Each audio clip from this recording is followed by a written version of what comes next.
crime, it means that invariably is an impediment to development.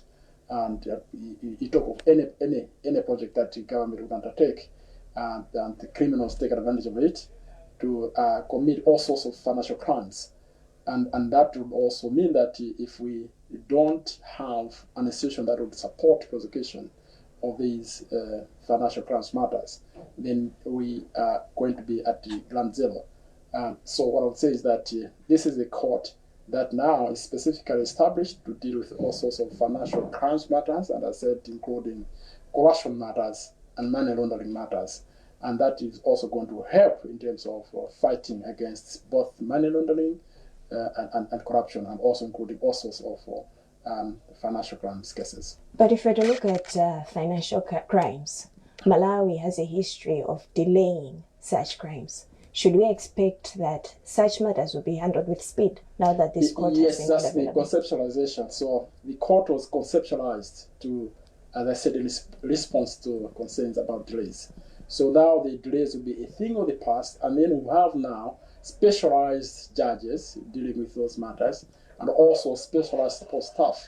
And then when you talk of specialization, you know the advantage of that is that we'll now have matters that will be speedily dealt with. And then also all the impediments that were there, or actually I think that is the hope, that these impediments will be now, as I said, a thing of the past. How then do you respond to allegations that your office has been controlling some officers, say the ACB and the office of the DPP?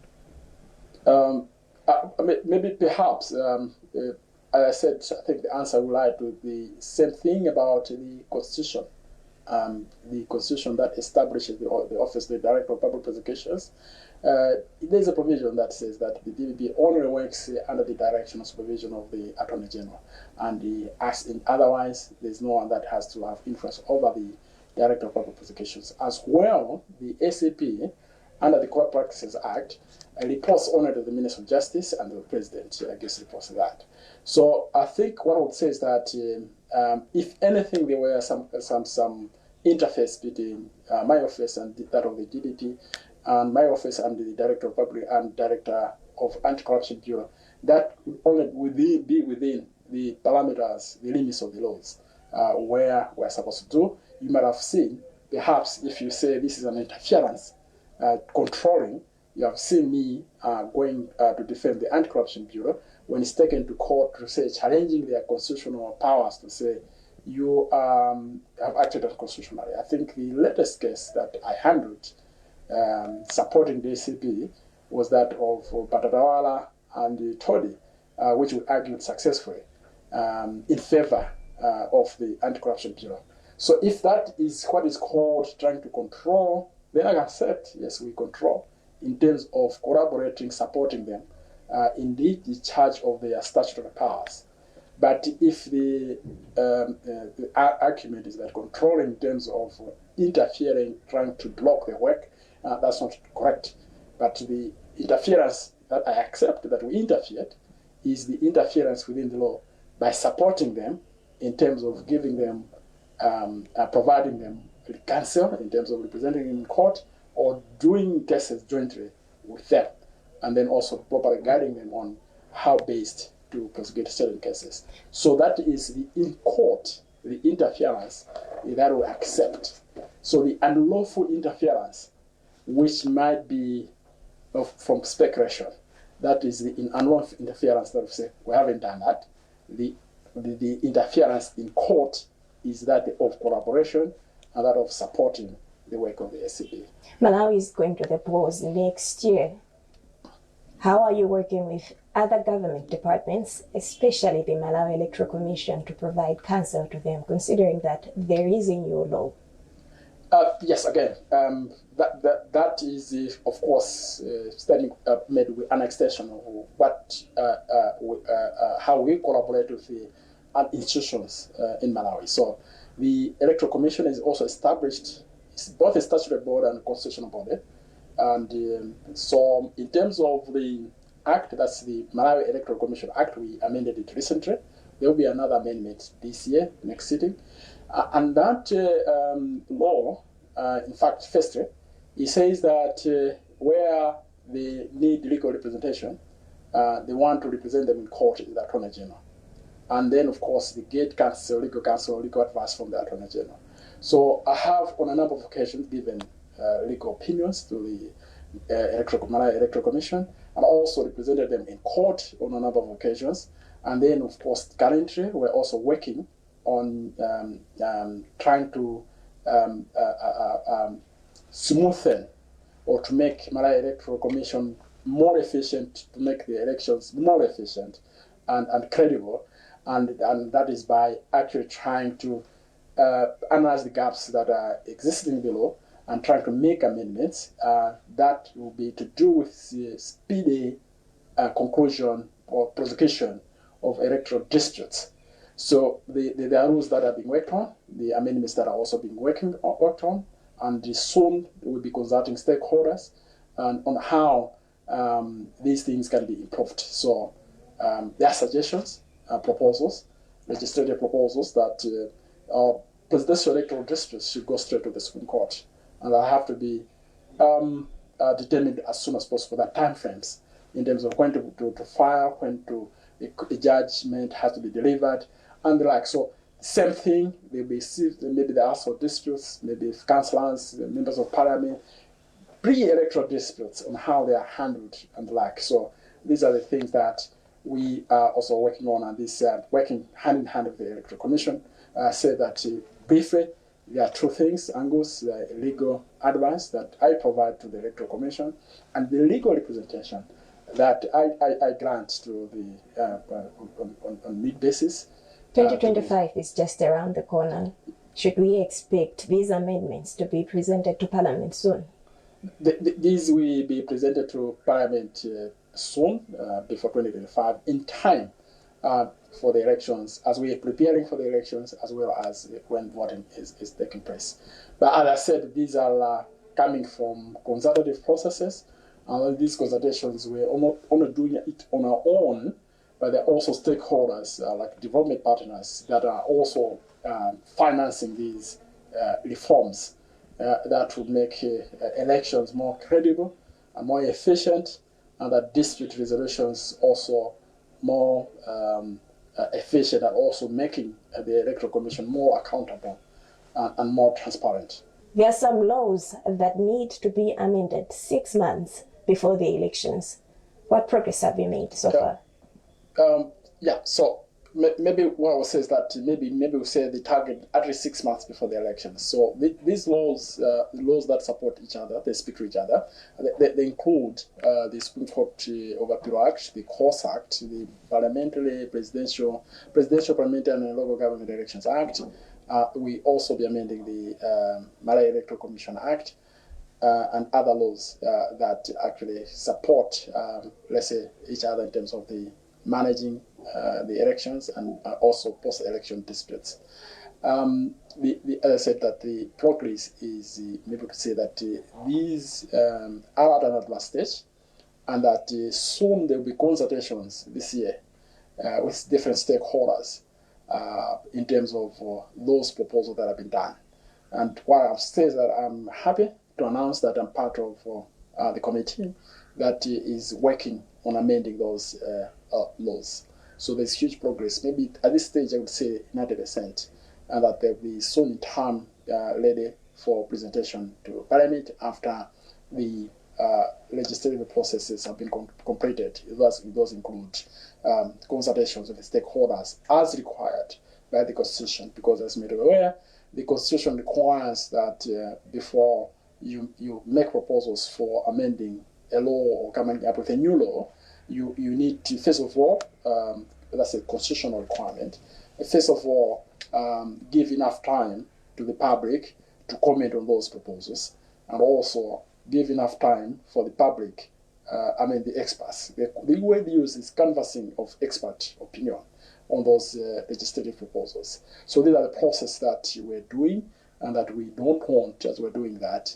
to flout any procedures, also flout the provisions of the Constitution that require that we need to have consultations before you take that law to Parliament. So what should Malawians expect once these laws are amended? The proposals, the proposals have to do with, as I said, ensuring integrity, ensuring more and more accountability to the Electoral Commission, transparency, and then, of course, that the disputes that go to court should be resolved as soon as possible. And one of the key proposals that is being made is to go the Kenya way, where if it's a presidential electoral dispute, it goes straight to the Supreme Court, and all issues are dealt with by a full panel of the Supreme Court, not to start with the High Court and then appeal and then the delays.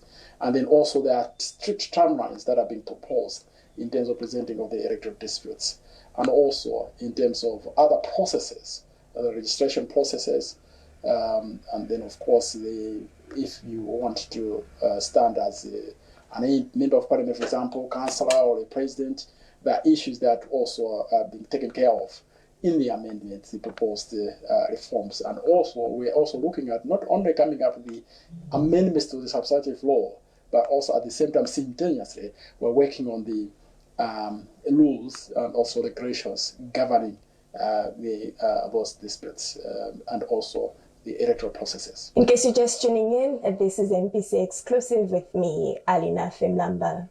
My guest today is the Attorney General of Malawi, Thabo Chakaka Nyirenda. We'll be back after this short break.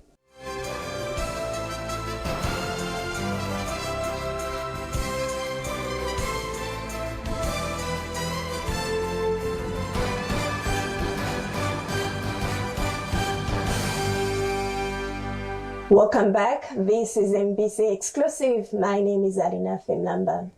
My guest today is the Attorney General, Thabo Chakaka Nyirenda. All right, AG, there was a time you had to put your job on the line just to recover funds. This is a case that had to do with recovery of the AIP, procurement of fertilizer in the AIP. What did you see in this case? I think we meant when I said that if I don't recover the money, I would resign. And I think I gave a deadline of December. Yes, so what happened was that when instructions were given to me to recover the money, because that's my duty, I was employed to actually defend government, and also represent government when government wants to recover monies, they pursue actions. So I assessed the evidence, and also, because actually that was very difficult. Everybody said that cannot happen because it involves two countries, not even two countries, because it was three countries. So that involved the United Kingdom, Ireland, Germany, that's four countries, and Estonia. I assessed and I thought I would achieve because I think I said my duty is to the nation and to the constitution, and that if I had not recovered the money, it meant that I'd failed my job. So I thought as a public officer, we need to actually set targets, and that when targets are not met, then you are failed. Then therefore that if you are failed, you need to pave way. So at that stage, at the assessor, I said all the evidence and information and all the strategies, I put in place strategies on how to recover monies, and which I did. I'm happy. I recovered the money before months before the deadline that I said I would resign if I had not recovered the money. Even though it took some time, people were demonstrating that I failed, but ultimately I managed, I succeeded, and that actually the promise that I made to the Malawians I was fulfilled. So what I would say that in short, I looked at the evidence that was there, the fact and like. Of course, it was difficult because there are four countries that are involved, plus Malawi, that were five countries. But that also is an example, good example of international collaboration, that we were able for the first time collaborate with four countries and able to successfully have the monies recovered in a German court. And of course, there were the Thomas Didymus that thought that this was not going to be possible, but it was possible. I knew that was going to happen. Next time, I'll also make a similar promise on the recovery of certain things, and that I'll mean it. So therefore, that next time when I make a promise to say, if I don't do this, I'll resign, they should take my weight. So should we expect that it will be normal for you to say, if I don't do this, I'm going to resign? Two or three, where I'm going shortly to make a promise that I'm going to do this. If I don't, I will resign. You seem to be a man who isn't scared of putting his job on the line. It's not a matter of being scared of putting the job on the line. it's a matter of doing the job. So if you have failed to do the job, it means I've failed. So those that have failed have to leave the way for others to do the job. So therefore, that I was not employed to just occupy a position. I was employed to discharge the responsibilities I was employed to do. But so therefore, the office, your office, is well known, the history as it is. Your office is well known with the fashion of leaking confidential information. Doesn't this concern you? I'm also sure whether you found any document that leaked from my office, but I'm also aware of a law that people are not aware of, most public officers. We call it the Official Secrets Act. There's all sorts of criminal offenses if one leaks documents that are secret and official. So, as I said, my role is to advise on the implementation of the law and how best those laws are implemented. And one law that I need to advise, I've been advising on, and actually religiously safeguard that law is the Official Secrets Act, which for public officers, if they leak that information, is an offense. But I also know that there are limitations because journalists are immune. When that information is found in possession of journalists, you cannot take anything. But should that public officer be found with that official information or found to have leaked that information, it's a criminal offense under the Official Secrets Act. But of course, I know that there is immunity to journalists under the Access to Information Act, that you can get whatever secret information possible and you cannot be prosecuted. But public officers, therefore, that they cannot run away from that. They won't be immune. So, as I said, that I think maybe the secret will be religiously adhering to the provisions of the Official Secrets Act. So, what role have you played with regards to operations of Salima Sugar Company? Yeah. First of all, last time I mentioned that that's one of the headaches that we had as a country. So many headaches that we had as a country, and so many of the many things that I've worked on the headache in terms of sorting out the debt burden, because Salima Sugar was established through a loan that we are repaying for now from Exim Bank of India, $78 million loan, and that it was heavily mismanaged. And the concept was that it should compete with the Lovo, and that we also need to diversify sources of foreign currency. Therefore, that I think, as I mentioned, that in 2019, not from Salima Sugar, but from Ilovo, we had $85.6 million as export earnings. So my role was to advise in terms of the governance issues in Salima Sugar, and then, of course, those multiple breaches that were committed by the so-called investors in court, because those were not genuine investors in Salima Sugar, who were lucky. They never brought in any capital in the company, but they were given majority shareholding, which was so unfair to the country, and also so unfair because those loans that we're repaying for now are also subject to the International Monetary Fund in terms of restructuring the debt. You and me and our sisters, brothers, mothers, and helping in repaying those loans. So my concern was to reconfigure Salima Sugar, reconfigure the governance issues in Salima Sugar, and that we should be able now, moving forward, be able to benefit from the development that was there in Salima Sugar, that maybe when we're talking about generating $85.6 million in 2019, we should be talking about tripling the export earnings, also actually trying to have adequate sugar in the country. So maybe in short, because of time, you mentioned that this was my law, advisory in terms of sorting out governance issues, advisory in terms of getting rid of the dodgy, dubious investors, and advisory in terms of recalibrating the Salima Sugar company. So what lesson have you learned? What lesson should Malawi learn from the Salima Sugar issue? The first thing is that maybe in terms of allocating risks, in terms of due diligence that is required for everything, because as a government we need to learn that when we're establishing these institutions, we should operate as a business, and that's why we can move forward. So I've always said that, that's my advice, that whenever you're embarking or before you embark on any transaction, you need to do all the 4 due diligence. These include the business due diligence, financial due diligence, legal due diligence, anti-money laundering due diligence. These are a must do. So these things were not even done, and therefore that we also ended up in that mess. And this is where, of course, that's just one of the main examples of the issue that I'm handling. Maybe that those are public. But these are issues that when we do them properly, when we're talking of, as I said, the unique role of my office, I advise on implementing the law, also an advice on which laws to implement, formulate. And that, of course, would trigger said development, because anything that happens has support of the law. So if we comply with the law, that means that if we also look at make things that on the acceptable business-wise, acceptable financial-wise, then we'll be able to move forward. So this is one of the bad examples. Maybe we could say Salima Sugar was a bad role model for the country. So now we want Salima Sugar to be a good role model. And I said these are amongst the many things that I've been working on. You might be aware as well that recently I worked on a matter involving carbon credit over Korakota Game Reserve, Nika National Park, and Mask Game Reserve, where we had over $17 million, which was being kept offshore in a bank house in Malawi, and was subjected to what we call an authorized push payment fraud, where fraudsters hacked the accounts and transferred money to Australia. And then I worked on it, and so far we working towards recovering the whole amount. But so far we have 9 point something, almost $10 million recovered, now sitting in Malawi, a bank account in Malawi.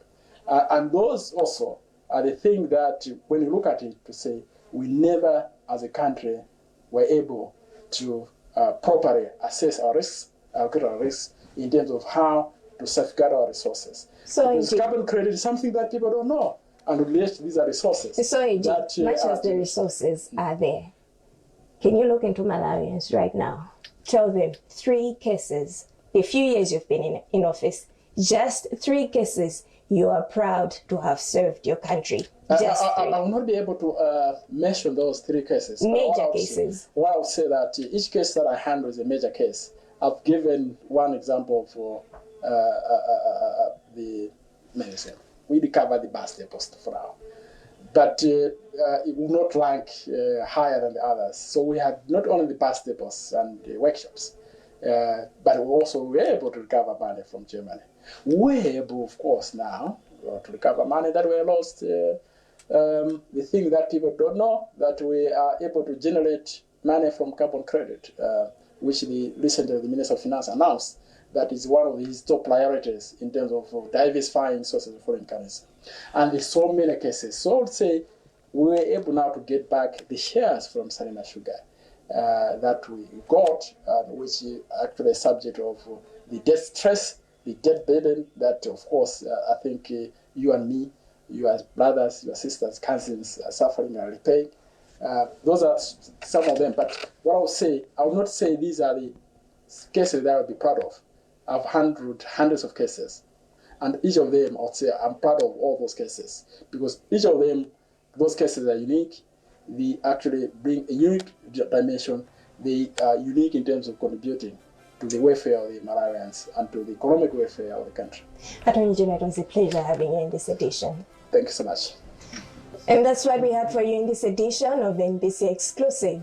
My guest today was the Attorney General, Thabo Chakaka Nyirinda. Until next time, my name is Alina Felamba. Goodbye. Inu, Tamvelani, Zachitikanso to Kumaranatha Private Academy, the #1